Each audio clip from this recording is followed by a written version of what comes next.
So we're standing right here on Highway 70, Lisa. This is where they are blocking that traffic, telling people to turn around. We've been out here for about the last hour or so, and in that time frame, I've seen parents try to come here. They are being told to go to the Church of the Nazarene. This entire roadway has now been closed, and I'm going to step out of the shot and show you exactly why. Make sure that you have a full tank of gas. I want you guys to notice this too. Some of the conditions that are adding to some of that visibility issue is the wind. Where we may not be seeing a heavy snowfall, that wind is blowing the snow around that's already out here. I want to show you the situation out here. This is where that train actually came off of the tracks. You can see a little ways down there is where it started to swing onto that pavement and then hit 5 cars along this way. We made our way up through baggage claim and up here now in Terminal B at check-in. This is where people for Southwest are checking in, and things are moving smoothly. We want to show you what the lines are looking like here. This is exactly where this happened, and you can see things are calm out here right now, but during those drop-off and pickup times, this roadway is packed with cars. So we wanted to show you exactly how long it would take to get from this Costco to the one in Folsom. I'm going to start my timer and show you exactly how long it takes.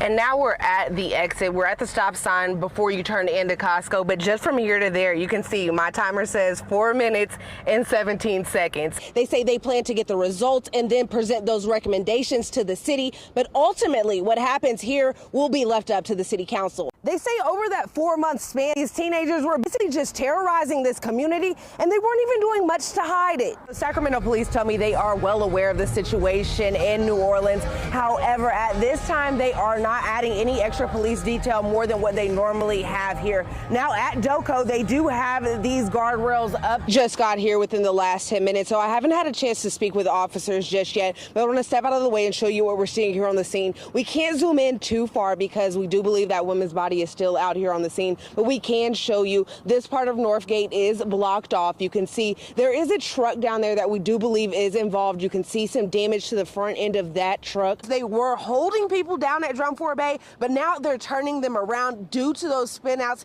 here on I-80. I want to step out and show you just a little bit of what we're seeing on this empty highway.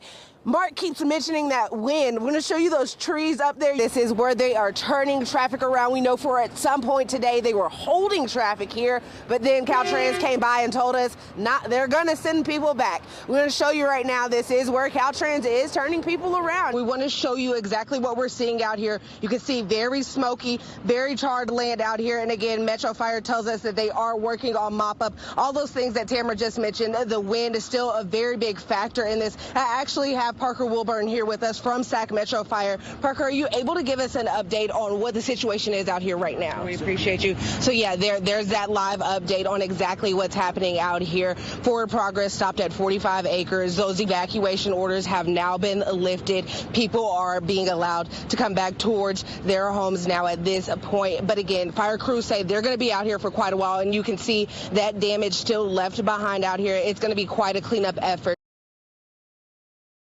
Doing nothing. It's cold. It's not even warming up.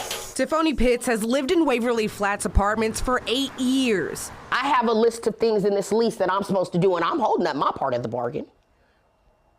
Do your job. Pitts and her neighbors say they've been without hot water for 15 days. I'm afraid my kids are going to get sick one night because it's cold and they're taking cold showers. The apartments are run by Avenue 5 Property Management. Every email I have sent has gone unresponded to. No communication, no response to emails, no plan set in place, no deadline. It's just like, oh, well, you have no hot water until, you just have no hot water until what? Until when? And just today. We're working on that. Yeah, you guys keep saying that, but okay. Yeah, no, I'm new here, so I don't know. They just asked me to do this, so all right. Sorry about that. We're working on it. Thank you. We reached out to the city's code compliance office to try and get some answers, and they responded, quote, "The city is currently in contact with the property management and its tenants. At this time, the units are deemed habitable as they have running water, electricity, and heat. The city is monitoring the progress and will take action if necessary." When I asked for further clarification, they said a lack of hot and cold water can be a violation of California law if it endangers the life and safety safety of an occupant. As we were talking to residents here at Waverly Flats, we learned that the company also manages the property directly across the street, and residents there tell me they're experiencing similar issues. Told my wife, quote unquote, what are we gonna do? I just don't know what to do, hon.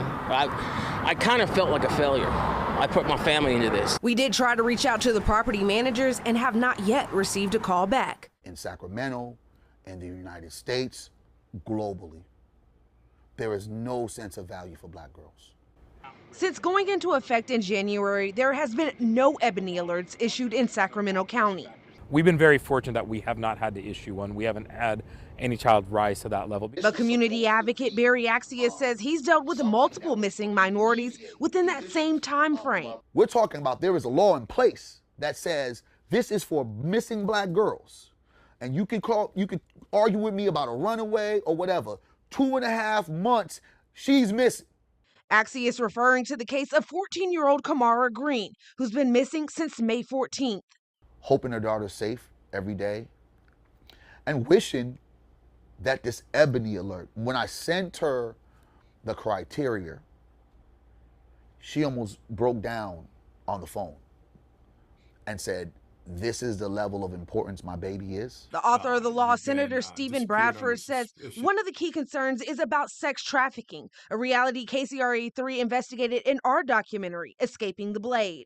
Congressional Black Caucus study, a 2-year study, has showed that 53% of African-American kids were identified as juvenile prostitutes. There's a list of requirements for an ebony alert, but according to the senator, a person must only meet the age criteria and one other item on the list. You're suspected of being sex trafficked, you have a physical or mental challenges, you've been disappeared under suspicious circumstances, or with a known sex trafficker. The criteria determination is made by the person reporting them missing. Law enforcement then passes it on to CHP, who now is required to issue that alert.